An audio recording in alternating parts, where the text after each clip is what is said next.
Hello friends, नमस्कार। कैसे हो? देखिए फ्रेंड्स, आज मैं आपको पारिभाषिक शब्दावली पढ़ाऊंगा। देखिए, जो पारिभाषिक शब्दावली है ये आपकी छोटी से लेकर जो बड़ी एग्जाम होती है, जैसे आरएस हुई, राजस्थान पुलिस एसआई हुई, अभी जो फिलहाल आगामी एग्जाम है डिप्टी जेलर, उसकी एग्जाम हुई, पटवार हुई, या ग्राम विकास अधिकारी या एडीसी हुई, इन सब में पारिभाषिक शब्दावली आती है। हर एग्जाम का एक अलग लेवल होता है। किसी में ये 2 ही पारिभाषिक शब्दावली आती है, किसी में 12 आती है, किसी में 11 आती है। जैसे राजस्थान पुलिस एसआई में कई उसके एग्जाम की तैयारी कर रहे हैं, तो उनमें 12 पारिभाषिक शब्दावली पूछी जाती है। देखिए, पारिभाषिक शब्दावली जो है ये एक ऐसा टॉपिक है, ये हर किसी का कंप्लीट नहीं होता। हर कोई इसमें पूरे में पूरे नंबर नहीं ला सकता। लेकिन मैंने ये कोशिश करी है कि जितनी भी पारिभाषिक शब्दावली जो एग्जाम के पॉइंट ऑफ व्यू से बहुत इंपॉर्टेंट है, उनको मैं आपके लिए लेके आया हूँ। ठीक है। हालांकि आपने पारिभाषिक शब्दावली और कहीं भी पढ़ी होगी, लेकिन वो जो पढ़ा रहे हैं वो तो क्या है, बुक से पढ़ा रहे हैं। जैसे आपके राघव प्रकाश रही, मानस पब्लिकेशन रही, तो उसके पीछे जो 250-300 पारिभाषिक शब्दावली है, वो सिर्फ उनको पढ़ा रहे हैं। मैं आपके लिए अलग अलग सोर्स से मटेरियल इकट्ठा करके लाया हूँ। ये जो भी मैं आपको 5 से 6 वीडियो में पारिभाषिक शब्दावली पढ़ाऊंगा, वो आपको बहुत एग्जाम में कारगर सिद्ध होगी। ठीक है। मैं जो पढ़ाऊंगा उसके बाद आपको जो मैंने मानस पब्लिकेशन बुक बता रखी है, या फिर जिसके पास राघव है, राघव प्रकाशन, उसमें से फिर आप बाकी की पारिभाषिक शब्दावली आप याद कर लेना, जिससे आपका पास एक बहुत अच्छा कलेक्शन हो जाएगा पारिभाषिक शब्दावली का। उसके अलावा और कहीं भटकने की आपको जरूरत नहीं है। और ये आपको कितनी काम आएगी, ये आप जब मॉक टेस्ट दोगे वहां पे आपको पता चल जाएगा। ठीक है। कभी कभी आप पारिभाषिक शब्दावली में आप ऐसे क्वेश्चन देखते होंगे, और मॉक टेस्ट के अंदर या कहीं पे भी आप टेस्ट लगा रहे होते हो, तो आप ये सोचते हो कि यार ये शब्द कहाँ से आया। देखिए, वो शब्द और कहीं से नहीं आया, आप वहां तक पहुंच ही नहीं पा रहे थे। ठीक है। एक किताब में जो रहता है ना पारिभाषिक शब्दावली, उसके अलावा भी कोई और पारिभाषिक शब्दावली रहते हैं जो कई और एग्जाम में आई हुई होती है। ठीक है। तो उन सबका मैं सार संग्रह लेके आपके लिए लेके आया हूँ। तो आज अपन 33 पारिभाषिक शब्दावली पढ़ेंगे। उसके बाद 5 से 6 वीडियो में इसको पूरा कंप्लीट करेंगे। तो 750 से 800 पारिभाषिक शब्दावली मैं आपके लिए लेके आया हूँ। ये आपको पूरे यूट्यूब पे और कहीं भी नहीं मिलेगी। ठीक है। ये बहुत मटेरियल में कलेक्ट करके, और बहुत मतलब प्रैक्टिकल यही चीज है कि ये सब आपको एग्जाम में देखने को मिलेगी। ठीक है। तो चलिए फ्रेंड्स, शुरू करते हैं पारिभाषिक शब्दावली। लेकिन फ्रेंड्स, आप वीडियो के अंत तक बने रहना, क्योंकि अगर आप वीडियो के अंत तक नहीं बने रहोगे तो आपके हाथ से ये मान लो बहुत इंपॉर्टेंट टॉपिक छूट जाएगा। ठीक है। ये सब आपको एग्जाम में देखने को मिलेगा। आप एक बार पूरे वीडियो कंप्लीट देखिए। ठीक है। और अच्छे से नोट्स बनाइए, जो आपने नोट्स बना रखे हैं, या फिर आप एक अलग से कॉपी में इन पारिभाषिक शब्दावली को लिख लेना। लास्ट में 5 से 6 सेकंड का टाइम दूंगा, जो आप स्क्रीनशॉट ले लेना। ठीक है। तो मैं शुरू करते हैं। देखिए फ्रेंड्स, पहला है एबिलिटी प्रोफाइल। अपन पहला पारिभाषिक शब्दावली पढ़ रहे हैं, एबिलिटी प्रोफाइल। इसका मतलब क्या होता है? योग्यता आरेख।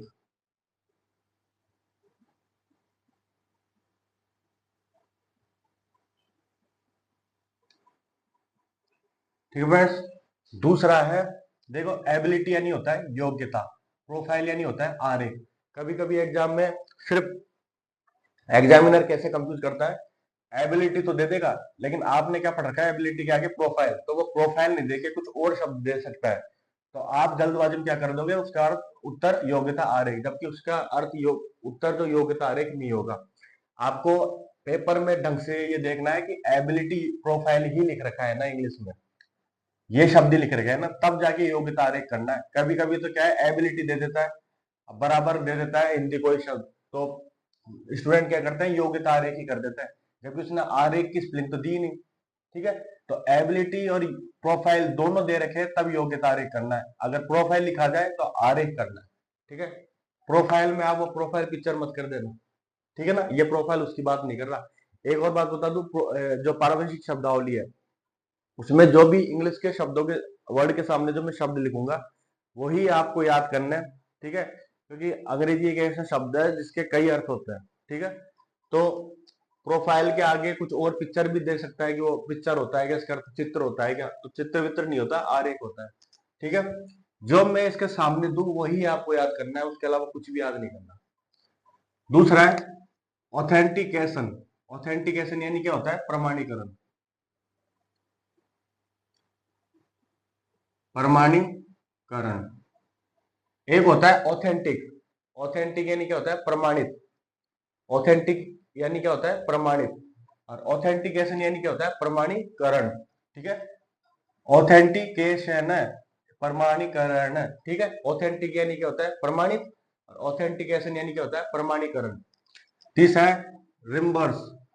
ठीक है, हालांकि देखो, अगर इंग्लिश के शब्दों में कुछ उच्चारण में थोड़ी सी मिस्टेक लगे तो उसको इग्नोर करना, हालांकि होएगी नहीं। ठीक है, बाकी आपको सिर्फ इस पे ध्यान देना है। रिम्बर्स यानी क्या होता है, प्रतिपूर्ति।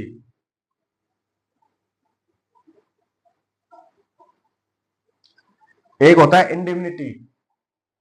ठीक है, उसका अर्थ होता है क्षतिपूर्ति। ये है रिम्बर्स, प्रतिपूर्ति। इंडेमनिटी भी दे सकता है, उसके आगे आप प्रतिपूर्ति मत कर देना। ठीक है, रिम्बर्स आए तभी प्रतिपूर्ति करना।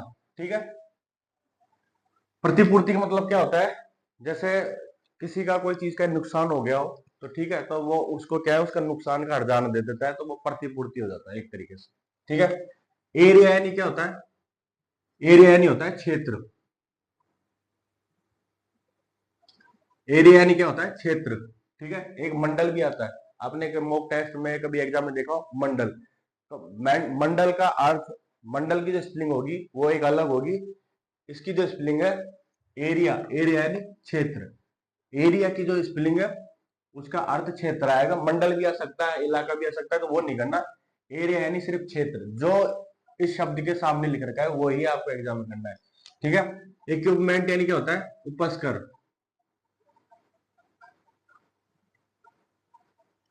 उपस्कर का मतलब क्या होता है, जैसे आप किसी सामान को या आप कोई काम कर रहे हो, तो वो काम किस किस चीज से पूरा होएगा, उसके साथ लगने वाली सामग्री से। जैसे मान लो कि आप कोई नली सा खोल रहे हो, मान लो आप नल खोल रहे हो किसी चीज का। ठीक है, नल खोल रहे हो, तो वो नल खुलेगा कैसे, आप हाथ से थोड़ी खोलोगे, तो उसके लिए पाना आता है, पेचकस आता है, तो वो उसका उपस्कर है। ठीक है, मतलब जो काम आने वाली सामग्री है जिसके द्वारा आपका वो काम पूरा होएगा, उसकी बात हो रही है। ठीक है, एब्रोगेशन ये क्या होता है, निराकरण। एब्रोगेशन क्या होता है, निराकरण। निराकरण का मतलब क्या होता है, निराकरण का मतलब होता है कि कोई परेशानी से कोई जूझ रहा हो ना, तो उस परेशानी को हल करना। ठीक है, उसका अर्थ होता है निराकरण। फिर आएगा इम्पोजिशन। इम्पोजिशन यानी होता है अधिरोपण। अधिरोपण। ठीक है, मतलब अधिरोपण का मतलब होता है किसी काम का लोड देना। जैसे कोई काम किसी का फिक्स कर रखा है कि ये यही काम करेगा, लेकिन उसको उसके काम के अलावा भी कोई दूसरा काम और दे देना। ठीक है, एक वर्कलोड ज्यादा दे देना, तो वो बोलते हैं अधिरोपण।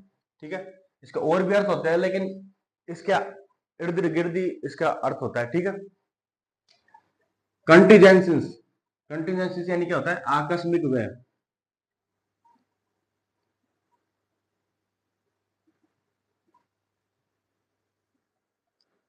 आकस्मिक व्यय का मतलब क्या होता है, जैसे मान लो आप कहीं जा रहे हो, ठीक है, और जा रहे हो तो बीच में मान लो आपका टायर पंचर हो जाता है। ठीक है, तो वो एक क्या है, आकस्मिक व्यय। आपको पता थोड़ी था कि टायर पंचर हो जाएगा, तो उसमें जो खर्चा लगेगा आपके जो डेली रूटीन जीवन लाइफ हो उसके हिसाब से मैं आपको बता रहा हूँ।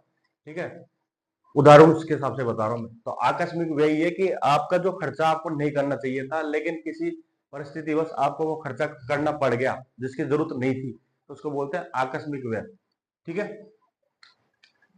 नौवा है एलोकेशन। एलोकेशन यानी होता है नियतन। एलोकेशन यानी क्या होता है, नियतन। फिर होएगा रेटिफिकेशन। ठीक है, रेटिफिकेशन यानी होता है अनुसमर्थन।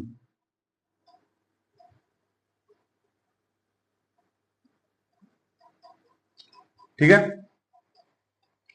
रेटिफिकेशन यानी क्या होता है, अनुसमर्थन। जैसे मान लो कोई बात है, कोई प्रस्ताव है, उसको किसी इंसान के सामने अपन पेश कर रहे हैं, ठीक है। तो जो उस जो प्रस्ताव पेश कर रहा है ना जो आदमी, उसके साथ जो 6 से 7 आदमी भी रहते हैं, तो वो भी उस चीज का सहयोग कर रहे हैं, वो भी उस चीज को अनुमोदन कर रहे हैं कि हाँ, हम इस प्रस्ताव के हम भी साथ में, तो वो सब समर्थन करना बोलते हैं अनुसमर्थन, ठीक है। जैसे मान लो आप स्कूलों के टाइम पे मान लो बच्चे हैं, तो उनको कोई टॉपिक किसी या फिर सर को चेंज करवाना है कि ये सर हमें ठीक नहीं लगते, तो वो क्या करेंगे, प्रिंसिपल के पास जाएगा एक लीडर बन के, उसके साथ उसके और 5 साथ भी जाएंगे, तो वो ऐसे कहेगा कि सर हमें टीचर कुछ समझ में नहीं आ रहा, तो आप उसको चेंज कराइए। तो फिर वो टीचर वो एक ही थोड़ी मानेगा, बाकी भी उसका अनुसमर्थन करेंगे ना, समर्थन करेंगे, तब वो सोचेगा अच्छा सबन की ही जरूरत है, तो फिर वो उस हिसाब से काम करेगा, तो उसको बोलते हैं अनुसमर्थन। किसी एक बात में या किसी एक प्रस्ताव में सभी की सहमति होना बोलते हैं अनुसमर्थन। वर्बेशन, वर्बेशन यानी क्या होता है, शब्दस्थ, शब्दस्थ, शब्द शब्द नहीं होता, शब्दस्थ होता है। एक मिनट,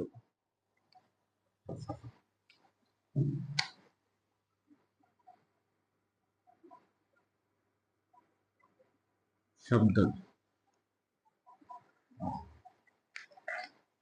ठीक है। शब्दस्थ कैसे, शब्दस्थ मतलब क्या क्या होता है, इसका मतलब होता है कि कोई शब्द होते हैं ना, उसके बाद ही दूसरे शब्द का दोहराव करना शब्दस्थ, ठीक है। 12वां है स्टेटसरी, इसका मतलब होता है सांविधिक, सांविधिक, सांविधिक का मतलब होता है विधि के समान या विधि के अनुसार, सांविधिक, ठीक है। यह 13वां आएगा रिहेबिलिटेशन, इसका अर्थ होता है पुनर्वास।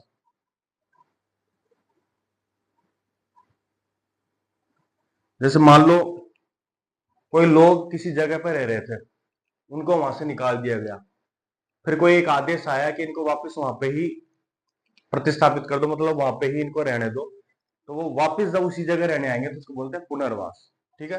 पुनर् मतलब वापस, वास यानी वास करने के लिए। टाइटल यानी क्या होता है, उपाधि, उपाधि, उपाधि आप जानते ही हो, अनुच्छेद, संविधान का अनुच्छेद 18 में भी उपाधियों का अंत के बारे में एक दे रखा है, संविधान का अनुच्छेद। कोई देश या फिर मतलब कोई नागरिक, अपने भारत का नागरिक अगर किसी देश से कोई उपाधि लेता है, तो उसको राष्ट्रपति से पहले परमिशन लेनी पड़ती है, बस वो वाली उपाधि, ठीक है। तो टाइटल यानी क्या होता है, उपाधि। टाइटल का और भी अर्थ होता है, देख लो आप, टाइटल के और भी अर्थ होते हैं, लेकिन इसका अर्थ क्या आएगा, उपाधि। अपन को पारिभाषिक शब्दावली के अनुसार पढ़ना है। पेरिफेरी यानी क्या होता है, परिधि, पेरिफेरी यानी क्या होता है, परिधि।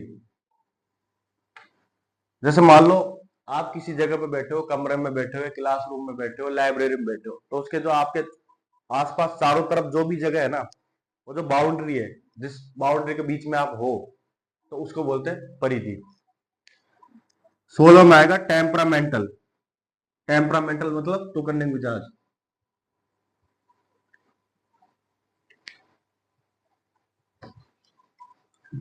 तुनक मिजाज, तुनक मिजाज। तुनक मिजाज का मतलब क्या होता है कि मतलब कोई आदमी है, उसको आप थोड़ी सी भी अगर उसके साथ मजाक कर दोगे ना, तो वो क्या भड़क जाता है, ठीक है, परेशान से रहता है। तो वो क्या है, थोड़ी सी भी उसके साथ मजाक करोगे, कुछ भी छेड़खानी करोगे, तो वो भड़क जाएगा, तो उसको क्या बोलते हैं, तुकन्ने मिजाज, तुनक मिजाज। आइए 17वें में, मर्जर, मर्जर यानी क्या होता है, विलेन, विलय मान लो, विलियन मान लो, विलय। जैसे आपको पता हो, आपने इकोनॉमी में पढ़ा है कि दो बैंकों का एक मर्ज हो गया, मतलब दो बैंक मिलके एक हो गए वो, तो मर्जर हो गया, मतलब दोनों बैंकों का विलय हो गया, ठीक है। कोरेस्पोंडेंस, इसका मतलब होता है पत्राचार, पत्राचार, ठीक है। 19वें में क्या आएगा, ऑब्लिगेटरी, ऑब्लिगेटरी यानी क्या होता है, बाध्य कर।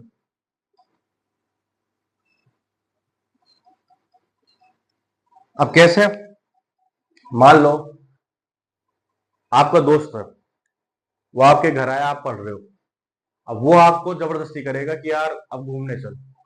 ठीक है, क्या कर, घूमने चल। तो आपका मन तो क्या पढ़ाई में लग रहा है, लेकिन वो आपको सौगंध बुलाएगा कि दोस्ती की सौगंध है, मेरे इंपॉर्टेंट काम है, इमरजेंसी काम है, चलना।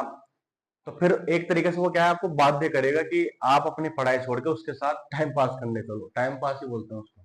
ठीक है, तो उसको बोलते हैं बाध्य कर। या फिर आप कोई काम करना नहीं चाहते लेकिन आपको जबरदस्ती उस काम से करवाया जा रहा है, ठीक है, तो उसको बोलते हैं बाध्य कर। एड्रेस, एड्रेस ये नहीं होता है अभिभाषण या संबोधन।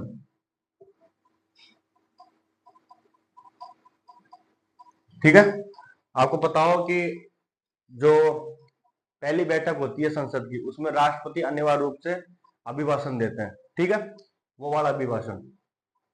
प्रिजम्पशन यानी क्या होता है, पूर्व धारणा, पूर्व अनुमान भी कह सकते हैं। पूर्व धारणा, पूर्व अनुमान। इसका मतलब क्या होता है कि आप हो, ठीक है, आप कोई कार्य करने जा रहे हो, तो आपको क्या है, दिमाग में पहले आ जाता है, पता नहीं ये काम होएगा नहीं होएगा। ठीक है, क्यों, क्योंकि आपको उसके कारण का पता रहता है कि यार ये दिक्कत हो रही थी, या फिर यहाँ पे ये काम हो रहा है। मान लो जैसे आप कहीं पे भी गए हो, ठीक है, आप अपने स्कूल में गए हो टीसी लेने, कुछ भी करने, आपको क्या लगा कि यार इस मंगलवार या इस बुधवार को तो वो टीचर आते ही नहीं है, तो आपने क्या लगाया, वो पूर्व अनुमान। ठीक है, तो बस वो पूर्व अनुमान की बात हो रही है कि किसी भी कार्य को करने से पहले उसका पूर्व अनुमान लगाना कि यार ये दिक्कत तो नहीं आ सकती कहीं, तो उसको बोलते हैं पूर्व अनुमान या पूर्व धारणा। ठीक है, या फिर आप ये मान लो कि आपने कोई दुकान खोली और वो इस पर्पज से खोली कि ये चल जाएगी, ठीक है, और फिर आपने क्या उसका पोस्टर लगा दिया, तो वो पब्लिक में प्रचार हो रहा है, तो आप क्या सोचते हो कि पब्लिक में प्रचार होएगा तो पब्लिक मेरे पास आएगी, सामान खरीदेगी। तो वो भी एक तरीके से पूर्व धारणा है, पूर्व अनुमान है, कैसे भी समझ लो। ठीक है, प्रोक्सिमिटी क्या होता है, निकटता। निकटता, निकटता का मतलब क्या होता है कि अपने लक्ष्य या फिर कोई भी आप काम कर रहे हो उसके करीब तक आपका पहुंचना निकटता कहलाता है। ठीक है, डोमिसाइल, डोमिसाइल यानी क्या होता है, निवास।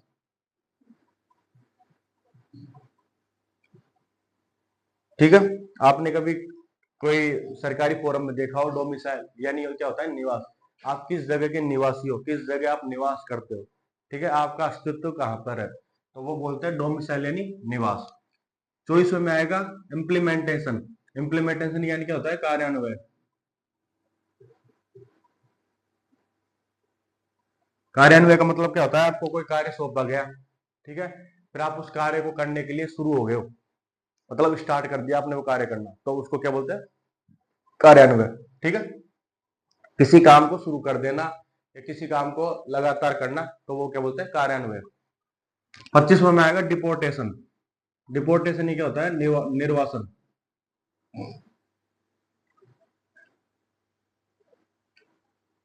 निर्वासन का मतलब क्या होता है, देश निकाला। मतलब कोई अपराधी है या फिर कोई भी आदमी जिसको आप गलत तरीके से अगर उसको बाहर निकालोगे, ठीक है, या बेइज्जती करके बाहर निकालोगे कि जाओ यहाँ से, तरीके से नहीं, गलत तरीके से बाहर निकालना, उसको क्या बोलते हैं, निर्वासन। जैसे देश निकाला हो गया, वैसा निर्वासन। 26वें में डेलिमिटेशन। डेलिमिटेशन यानी क्या होता है, परिसीमन।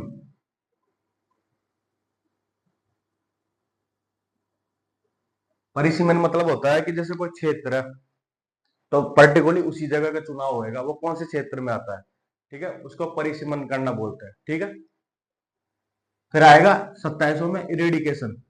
इरेडिकेशन यानी क्या होता है, उन्मूलन।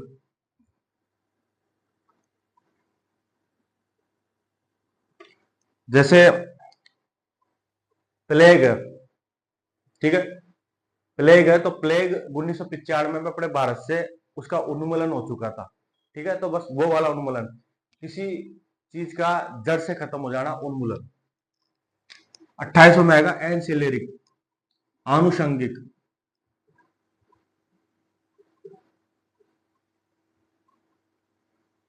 आनुषंगिक का मतलब क्या होता है, किसी चीज का अपने आप घटना, किसी चीज का अपने आप घटना, किसका अर्थ एंसिलरी, आनुषांगिक। ठीक है, अपने आप घटना कैसे, जैसे मान लो आप कहीं जा रहे हो और अचानक बरसात आ गई, तो ये अपने आप घट रही है, आपने तो बुलाई नहीं। ठीक है, तो उसका क्या बोलते हैं, आनुषांगिक। गुण किसमें है, कैंटनमेंट यानी छावनी, ये वही छावनी जो 1857 में बनी थी। ठीक है, देवली, मेरवाड़ा, अजमेर, नसीराबाद, ठीक है, टॉप वो वाली। 30वें में आएगा सेंसस। सेंसस यानी क्या होता है, जनगणना, जो 10 साल में एक बार होती है। ठीक है, जैसे 2011 में हुई थी। फिर आएगा वेज। वेज यानी क्या होता है, वेतन। ठीक है, वेतन आप जानते ही हो। 32वें में आएगा डिक्री। डिक्री यानी होता है हुक्मनामा या फिर आदेश मान लो। ठीक है, या हुक्मनामा।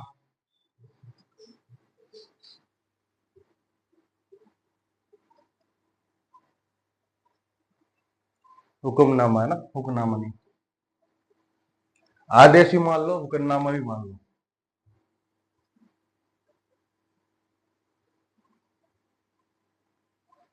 33वें में आएगा अवार्ड। अवार्ड यानी क्या होता है, अधिनिर्णय, पंचाट।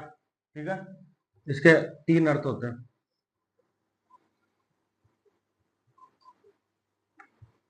पंचाट, पुरस्कार। ठीक है,